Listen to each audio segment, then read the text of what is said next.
Hello বন্ধুরা, দেখো ডালের বড়া করছি। এখনো এই যে উল্টাচ্ছি।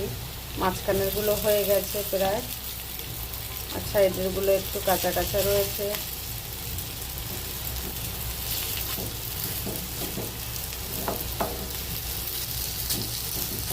পুরো ডালটা আমি দেখো মাঝে মাঝে না একটু গোটা গোটা রেখে দিয়েছি, দেখা যাচ্ছে। এটা খেতে গেলে ভালোই লাগে, মুখের মধ্যে দানা দানা একটু পড়ে।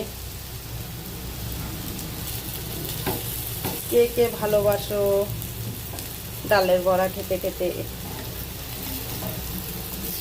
গরম ভাতে বলো, ঠান্ডা ভাতে বলো, ভালোই লাগে ডালের বড়া খেতে। সবগুলো উল্টে পাল্টে নেব।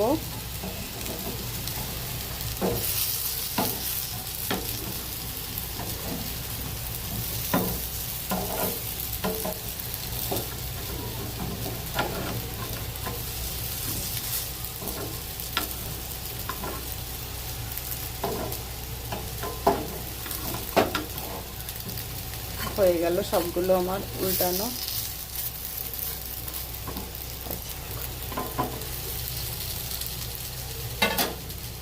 ডালের বড়ার রেসিপিটা ভালো লাগলে লাইক কমেন্ট করো। টাটা।